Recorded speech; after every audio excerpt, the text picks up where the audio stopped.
Hey everybody, we're back with another video. We're having a blessed night tonight. Yes, it's definitely going to be a blessed night because I get to share some information about a very important disease that is roaming out there and that's affecting a lot of mommies and mommies to be. And just to spread awareness and knowledge for everybody out there who hasn't heard of it. And so that's what I'm going to do tonight. We're going to get straight into it. Okay? She's a blessed lady. Thank you. God is good.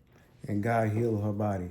Yes. So as we all know, I wrote down on a piece of paper so I don't lose track of my thoughts, and I make sure I hit very important points to tap on so that you guys could be fully knowledgeable and aware of the symptoms and this disease.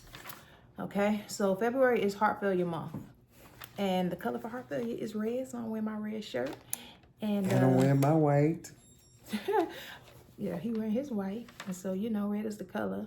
And then we in Heart Failure Awareness Month, so I wanted to bring awareness to you guys. Yes. Okay, so 4 years ago in March, which is next month, a couple of weeks from now, March 11th, 2021, I was diagnosed with a rare but very active disease out there called peripartum cardiomyopathy. Yes. The acronym for it is PPCM. And I'm going to give you the definition of it. Peripartum cardiomyopathy is a rare form of heart failure.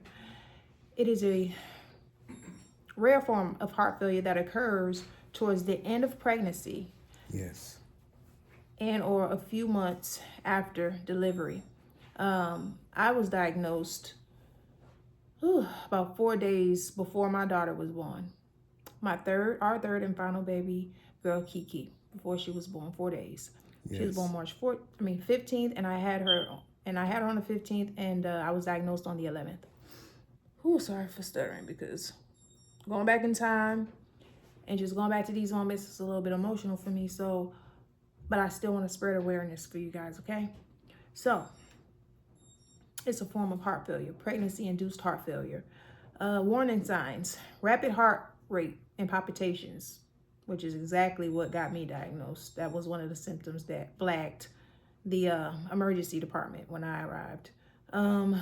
Nagging cough. When you have an uncontrollable cough and you just can't stop. It's a dry cough and you cannot stop coughing. Heavy heart and chest pains. Okay? Yes. Excessive, extreme fatigue. Very low energy. You can't walk. You can't do anything. You don't have the energy to get up and walk to the kitchen. You don't have the energy to walk to the bathroom. You have very low energy. Like, we don't understand and realize how much we take for granted just being able to get up and walk to the bathroom. Very low energy. Very tired. Excessive tiredness from just doing normal activity. Swelling in the legs. Swelling of the legs, ankles, and feet. Increased urination and increased blood levels. Yes. So if you or anybody who's pregnant who has any of these risk factors, please ask your doctor for a BNP test. BNP test. Okay? Yes. Your OBGYN should know about it. Or your primary care provider, they should know about it. What it is a B-type natriuretic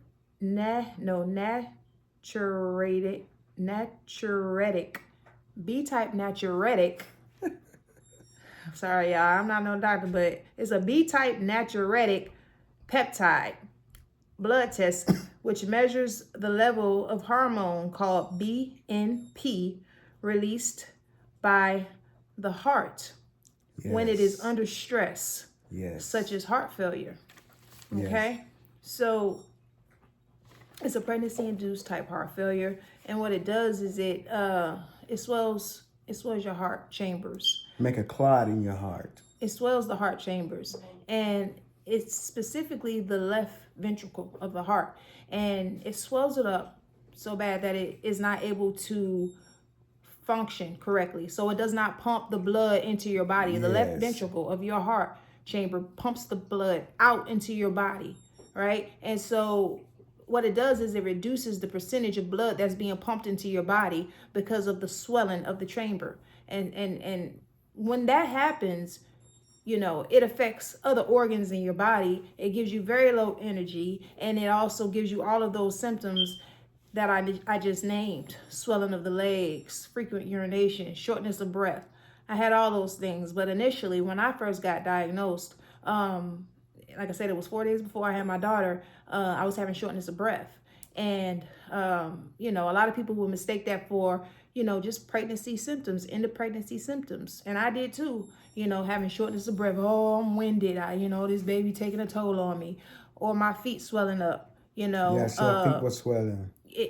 but a lot of women who don't have heart issues, their feet swell up too at the end of pregnancy. So you can definitely mistake it. A lot of the symptoms are the same as late term pregnancy symptoms, but still just be precautious and check. Get that BNP test, because what it can do is save your life, okay? And save your Yes. heart. So Yes. basically, when I got diagnosed, I noticed a few months prior, back in December. Now I had her in March, but December 2020, I noticed that I went to an eye appointment, and as I was walking from my car to the door of the eye doctor, I had shortness of breath in my body, and I was like, "Ooh, this is not normal." It's like an uncontrollable shortness of breath and weakness, and I was winded. And I looked at it like it, I was pregnant. I was bigger. I was like 6.5, 7 months at the time, and this pregnancy was like my biggest pregnancy. I gained the most weight with her that I ever gained in my life. Now I'm a petite woman. You know what I'm saying? I'm not big, so I normally was like 132 when I got pregnant. I shot up all the way to 188 with this baby. So Yes. I never got that big with my 2 prior I pregnancies. mean, she had a lot of fluid on her body. Yeah, I never got that big with either one of my other pregnancies. And mind you, my previous pregnancy was 9.5 years before this last one. I had the 2 oldest ones. I was 23 and 27, and this pregnancy I was 37 when I had her. Yes. So it was a 10-year difference between the baby and my second one. And that's also something that you can look into, and you need to look into when you past 35. It's a high risk of pregnancy. Everybody knows that, right? And so everything was going good up until the last minute, though. And like I said, I went to the doctor. I was winded, so that was my first indication that something was wrong. But I never paid attention to it. I just went home, got rest, and I was good the next day. Fast forward to February. This was during COVID time. Our whole family got COVID. The whole family got COVID. And, but we did good. Like, we had our symptoms and stuff. It wasn't that bad. Like, it really wasn't that bad. It wasn't as bad as a lot of people. But I tell you, you have to be a strong person. You got to keep your body moving. Right. So what I want to say is I was good during that time. But then I noticed in March, the 8th, I had shortness of breath again. And so I called my doctor on the 11th, and I was like, okay, this is persistent. Let me see what's going on. She told me to go to the emergency room. I went.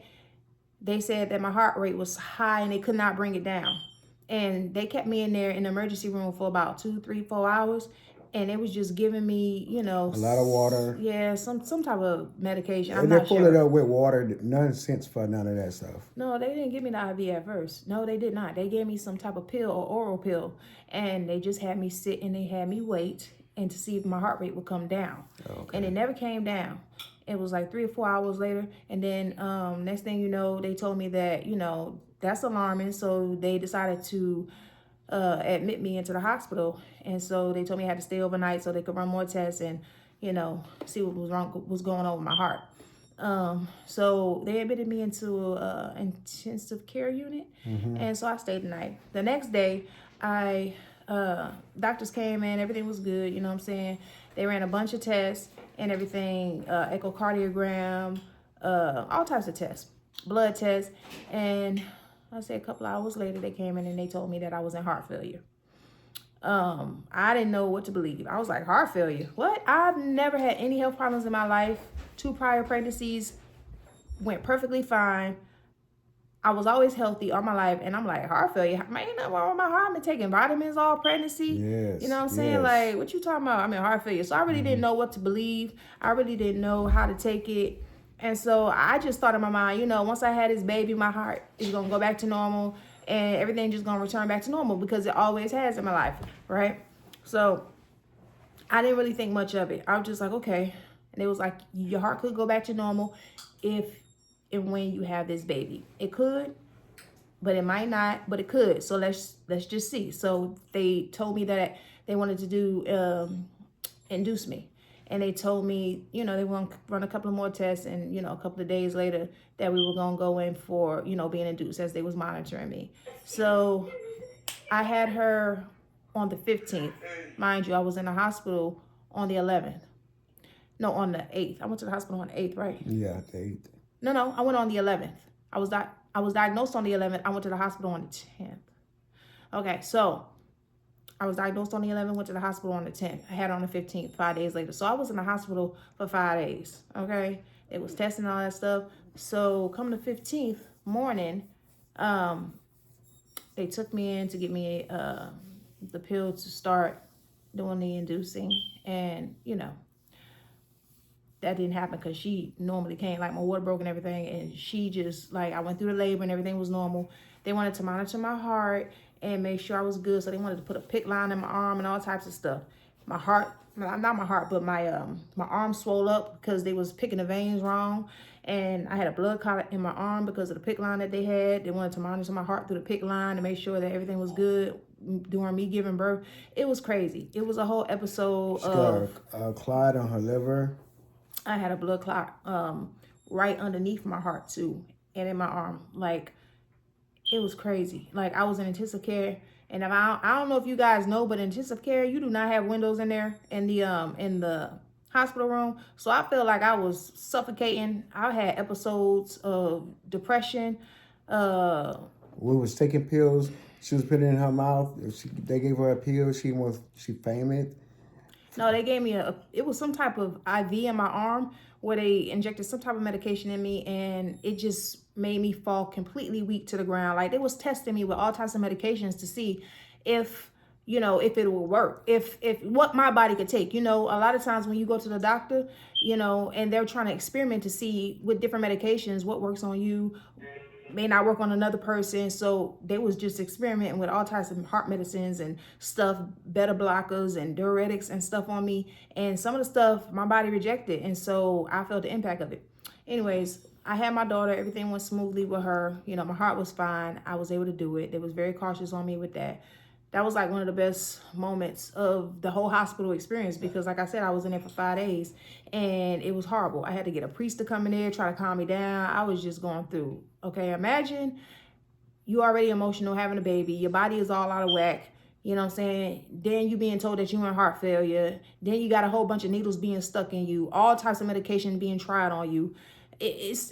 Blood too thick. It's emotionally, physically, and mentally draining. And I was there, okay? And so when I had her, that was like the bright side of it all. It kind of like made me escape what was actually going on. But I knew that, after I had her, that they still had to run tests. They still had to, on medications to see what would work for me. And they were still monitoring me and stuff. So I was in there for 3 more days. They kept her from the 15th to the 18th, and they told Keith that she can go home with him, but I would have to stay. I didn't like that. And I felt like they really wasn't, trickling down on what medications worked for me. I was having episodes of depression, outbursts, all types of stuff. So I didn't want to stay there. I wanted to go home with my baby. I wanted to go back to normalcy. When you have a baby, you have thoughts in your mind of bonding with your baby and all these things. And I was ripped of all that with this diagnosis and with that experience. It was a traumatic time in my life.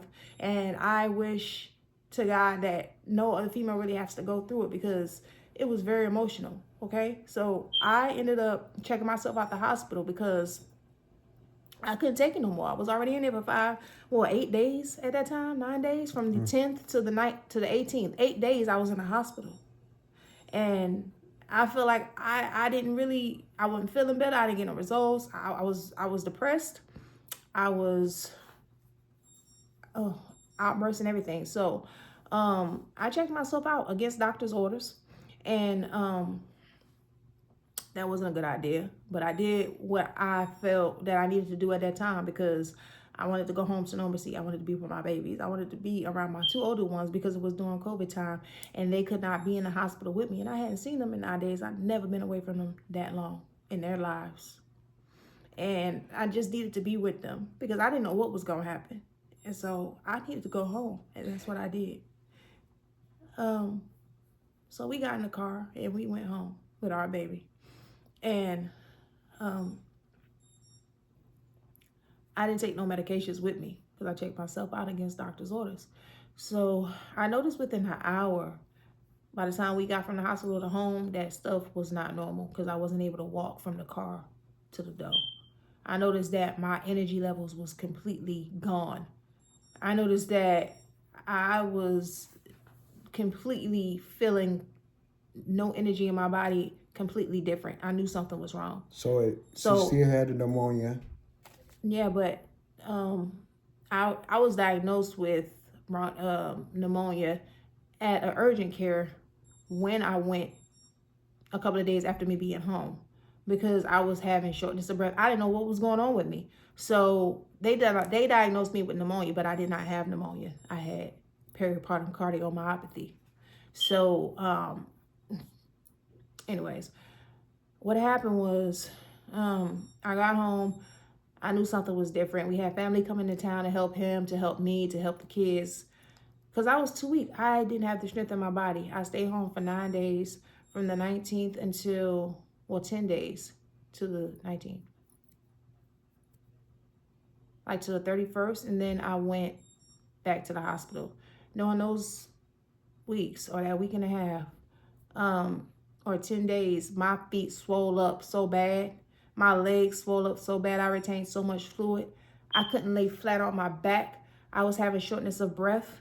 I was having breakout in sweats, breathing attacks. I couldn't breathe. I had to have cold water splashed on my face. I had to have a fan running because I was just gasping for breath when I lay down flat. I was sitting right there beside the bed. And I could not breathe. I didn't know. I thought I was going to die. I didn't know what was going on with me. Like extreme shortness of breath to the point that I felt like it was going to be my last. When I lay flat on my back, it felt like my heart couldn't take it. So I had to be elevated up on pillows just to be able to breathe. And I was afraid to go to sleep because I was afraid that I wasn't going to get up because I was too scared that I wouldn't be able to call for help, So, all those hard times and I wouldn't wish it on nobody because it's an evil disease. It's a horrible disease. The things that it takes you through and the strain that it puts on your body and how it affects you mentally, emotionally, physically, and your family. And it was at a time that I just had my baby and I was just so beat up in the spirit and in the body. I didn't even know if I was even gonna see the next day. I was just trying to cherish every minute with my kids because I didn't know what the end was gonna bring. I didn't feel like I had faith in the doctors. I didn't feel like they was taking care of me, but I didn't know what else to do. So I ended up going back to the hospital because my feet swole up. When I got out the hospital the first time, when I checked myself out, my feet wasn't swole up. But during those 9 days, my feet swelled up so big I couldn't even walk on them. It was so painful. She didn't know how to walk no more. I couldn't walk no more. My feet was so swole and my legs was so swole. And I was just such bad shape. I went back to the hospital. So me checking out wasn't a good idea. But again, and I went back and I was in there after that for another 2.5 weeks. Yeah. And if I didn't go back in time, I would have died. But I went back and I was in there for 2 weeks. They told me that my ejection fraction was at 15%. Like I said, the ejection fraction of the left chamber of the heart is what pumps the blood out into the body. And the normal ejection fraction percentage should be between 50 and 60%. Mine was at 15%, between 10 and 15%, which is very low. Very low. That's heart transplant numbers. That's heart failure numbers, right? Bad shape. So anyways, I was in there for about 2 weeks. And when I came home, I was on 7 different medications. They put me on a life vest that I had to wear, a heavy vest. that monitors your heart, and it's kind of like a heavy little purse that you got to carry, and that if your heart stops, it automatically shock your heart back into place and rings the alarms to the doctors. You know what I'm saying? So it was like a safety preventative measure for my heart. Yes, So yes.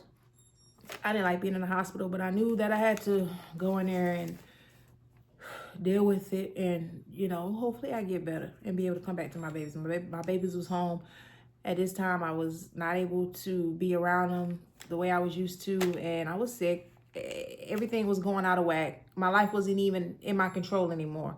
So all I could do was just lean on God and lean on my faith and just try not to panic and let peace be still. And so that's what I did, man. Like, I was in that hospital praying. I was cool in my spirit. I knew that if I let myself go and just fall out and be depressed, that heart failure would have took me. So I knew that I had to get mentally strong and spiritually strong. Yes, yes. And be around positivity and positive people, speaking life and not death over me, because that is something very powerful. When you have a strong mind and you have people around you who see past your situation and see past the sickness and see past today until tomorrow, that my grade is going to be better than my right now, that makes a world of difference. Those doctors in there, they was talking to me like I was going to die tomorrow, like I was so sick. When I put a plastic heart in her heart. Yeah, defibrillator, and but that was a couple of months later. But my doctor would come in there in the morning and check on me, and he'd be like, "It's so sad. You're so young." I was 37 when I had my daughter. 37. It's like, "It's so sad. You're so young," and just shaking his head like, "It's a shame. It's a shame." Like, not speaking life, not speaking positivity, just that type of energy, and that affects a person. That makes a person feel depressed. That makes a person feel discouraged. All those things. So I knew I had to get him up off around me. I knew I had to switch cardiologists. But when I got out of the hospital, I kept him for like a month and a half. And then I moved on to another cardiologist because I didn't like the way he was talking. I got out the hospital, I believe it was April 15th. And June, it was July. I switched to another cardiologist because he was just negative, and he was telling me that my heart wasn't getting any better. It was only like 3 months, and that my heart wasn't getting any better. I'm gonna need to put a defibrillator in because they did another echocardiogram, and that it should have already healed within 3 months. Don't believe that, y'all. That's not the truth. If anybody has any of these symptoms and they have been diagnosed, give yourself time to heal. When your heart takes a hit like mine's took, it does not recover overnight. For some people it does, but for some people it don't. And everybody has their own timeline to healing and their own journey and story to healing. It varies. So don't put a timeline of 3 months, because that's not the case.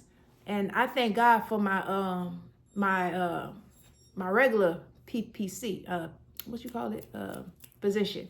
She's an African doctor, Dr. Suji. Shout out to her. My regular primary care provider.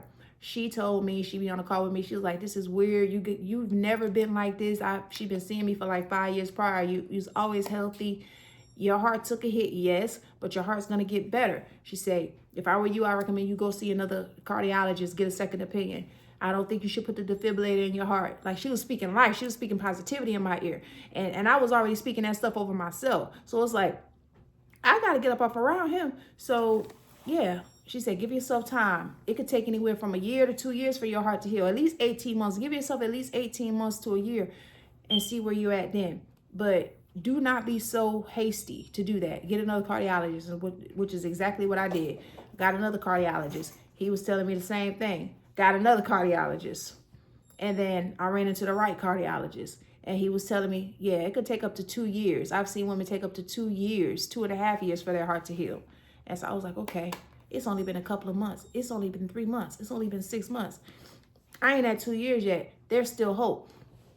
Let me do what I have to do. So, I just kept doing what I needed to do. I needed to switch my diet. You have to do a lifestyle change. Yes. You have to take away sodium. You have to take away caffeine from your diet.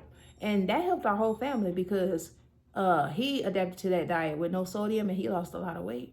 Yes. And my Thank you, kids, Lord. yeah, Thank you, Lord. my kids, they adapted to the diet too, so they Yes. are more health conscious, and they don't like a lot of salty foods and junk foods. Yeah. And I started drinking like sparkly water with no sugar in it, just the flavor. The whole family adapts to it. They love it now. I thought that was gonna be a drink for me, but everybody drinking now, and it's like they just adapted to it. Like we all just fell in line and started eating right. Yes. And so you have to change your diet. Stay away from salty foods, fatty foods. Yes. Caffeine. I stayed away from caffeine. That be it. Coffee. Your doctor gonna tell you can drink coffee, but I'm telling you don't drink coffee. Don't do anything that's gonna make your heart rate go up. Don't do anything that's gonna make your heart work harder. Don't do nothing that. You need to stay in a stress-free environment. Speak over yourself. Speak positivity. Gospel music, you know what I'm saying? Positive people. Staying connected to the source. Stay connected to the word. Stay connected to God and all his promises of healing. Okay, by his stripes, you are healed. I am healed. We are healed. Okay? Yes. And so many more scriptures. Stay connected to the source.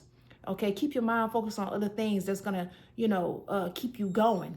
Yes. Instead of keep you just herming on the couch, herming in the bed, and not doing anything, right? Activity, staying active, keeps your mind off of it, keeps you living and Keep not your dying. eyes on the Lord. My kids kept me active. He kept me active. At that time, he started his business, and I helped him with that. So my mind was focused on other things. Like I wasn't really focused on my body, even though I felt weak. But every day I felt myself getting stronger because I felt, positivity around me, and I felt, God's presence. And I remember one day that summer, I took the heart vest off of me. I was like, listen, if God's gonna take me, he gonna take me. But I'm not gonna walk around with this vest no more because it's heavy, it's hot, and I don't want to wear it no more. So I said, and it costs a lot of money. God got me. So I took it off and I never put it back on. We sent it back. I took my medications. Okay, fast forward.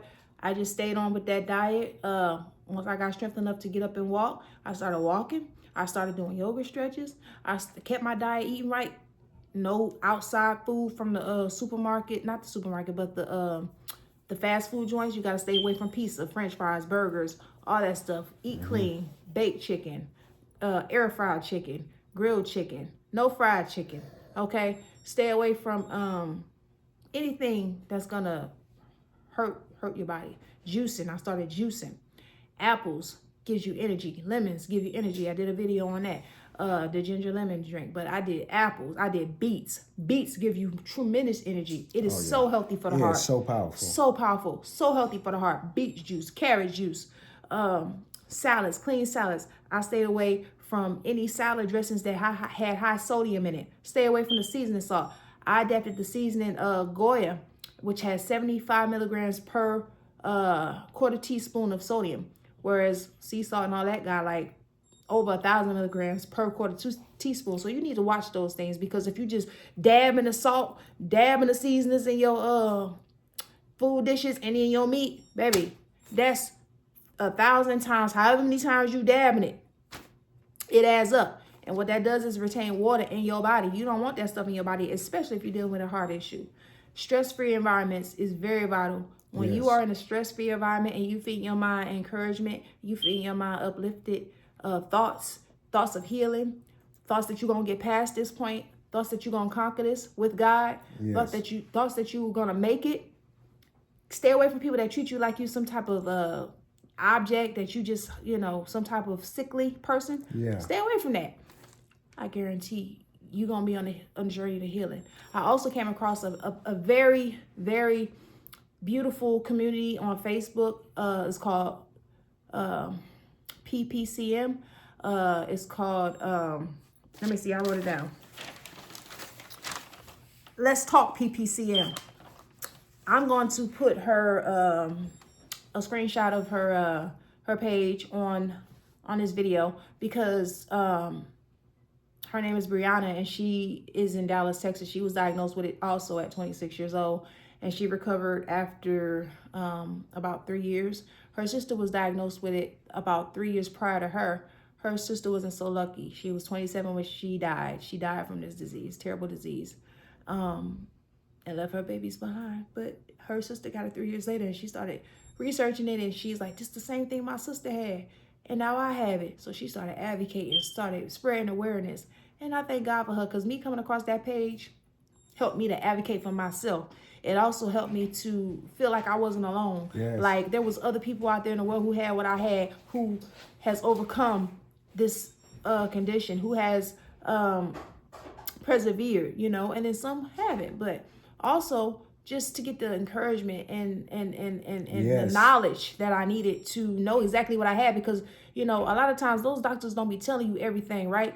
And so that's another big thing. We have to advocate for ourselves as Black women, okay? Yes. I believe that when we are in the hospitals and stuff, you know, we're not the most cared for while we giving birth. And I know. believe everybody knows that, The okay? doctor uses for gigging pigs. So we need to advocate for ourselves. Yes. And she was one of those sources for me to get the knowledge that I needed about this disease, and to get the information that I needed to be able to keep going, to know exactly what was going on, the time frames that it was going to take me to heal. Because everybody's varied. Some people healed in a month. Some people healed in 9 months. Some people healed in 2 years. Some people had regained full heart function. Some people regain only 40 or 50% heart function. Your doctor is going to tell you that you can't have no more babies after peripartum cardiomyopathy. And, you know, because it could return. But there has been women who has had babies after, and they were perfectly fine, right? So that's not the case for everybody. Now, Kiki, she my last. I'm not having no more kids. No, I don't want more I only kids. got 3, and that's all I want. Because, like I said, it was a 9-year difference between her and my baby boy. And, yeah, I'm done, okay? But, yeah, there have been women who's had babies after they've been diagnosed, and they were perfectly fine. So if you do what you need to do, take care of yourself, and, you know, eat right, be around the right energy and environment, stress-free, walk, stay active, exercising, and when you get more energy, go out there to the gym. Keep your heart pumping. Keep your heart muscle working. Because once your heart muscle is working, if you can stand it, right, in steps, it will get stronger. It's a muscle. Work it out. It will get stronger. Eat your vitamins. I was taking Nutrilite photonutrient, Nutrilite XX photonutrient, and vitamins and minerals. And also was taking CoQ10 pills. Magnesium is good. Okay. Take your juices, eat clean, salads, drink, stay away from the sugary drinks. Stay away from juices. Yeah, juice your own stuff if you can. Yes. Or drink the naturalist juice that you can. Yes. Sparkly waters, I stayed away from anything that had caffeine in it. I don't care if it's caffeinated tea.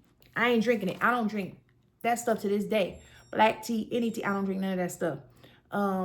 And so she's gonna be 4 on the 15th of March, right? I was on medications from 2021 up until this past December is when I took my last medication. My heart is good, okay? I am healthy. I am strong. I can run with the best of them. You know, it took me, I say, in 2022, because I got diagnosed in 2021. I took my next test in 2022, August. It was about a year after I took my last one. My heart function went from 15% to 40% in that time frame, which is 10% away from normal heart function, but I still wasn't quite there yet, okay? And so it took me a little bit more time than some. Like my doctor said, my primary care provider, it could take anywhere from 18 to 2 years, right? And my new cardiologist. So it wasn't quite 2 years, so I still had hope. But I'm not on any medications. My doctor's telling me, you know, you have to be on it for the rest of your life. But the doctors, they don't have the final word. The man above got the final word. The man That's above. your doctor. That's okay? your doctor. That's your doctor. And you know your body. Yes. So I know my body. I know Speak life it's over your body. very, very sensitive to things that I put into it. So I know if something don't feel right. Yes. Okay. So listen, I'm not on no medications. I claim healing and deliverance. And I am healed. And I can run with my kids. I can do all things with my kids. I can pick my daughter up. I can do anything that anybody else could do. I haven't been taking no medications since December. The beginning of December. We in February, almost the end of February. I'm fine. And I know that God got great things for me in my future and my family. Because if he wanted me, he would have took me 4 years ago. I wouldn't be living to tell his testimony. And you know what? She's here for a reason. God is a healer. God is a healer because he healed my body. He brought me a mighty long ways. I was sick. Amen. And he brought me back to health. He brought me back to health and strength. I didn't have no strength. He brought me back to health and strength. So he is good. He is so good. Yes. And nobody can make me doubt him because I know too much about him. He healed me. Yes. He healed me. I don't care what no doctors say. I'm not asking you to doctors are bad. No, not all of them. But guess what? Some of them are. They just there to collect a check. And they don't care about you all your life. So you got to advocate for yourself. And you got to know for yourself what's going on. You got to speak life and advocate for yourself. Yes, if ain't nobody there to advocate for you. Yes. And I thank God that I had my primary care provider that was there to advocate for me. And I thank God that I was around positive people that was there to encourage and uplift me. And I thank God for putting it in my spirit that I got you. Yes. And I thank God for healing. And I thank God for being here with my kids. Because he could have took me a long time, 3-4 years ago. But I still stand here today. 37 years old when I was diagnosed, and I just turned 41 in January. I lived to see my daughter turn 3, almost 4. I lived to see my 13-year-old at the time turn 17. I lived to see my 9-year-old at the time turn 13. She gonna be 18 this year. My baby gonna be 14 this year. And then my little girl next month, she's gonna be 4. And I'm living to see it. So God is good. That's a blessing. Okay? Peripartum cardiomyopathy. If you have any of these symptoms, please request that BNP test. It could save your life. I'm going to put Let's Talk PPCM. It's a Facebook group in this video so you guys could go get all the information. She has videos about this and information. Spread the awareness. It's Heart Awareness Month. And I'm a heart failure survivor. And God is good. And I'm glad I was able to get through this. Because I'm healed.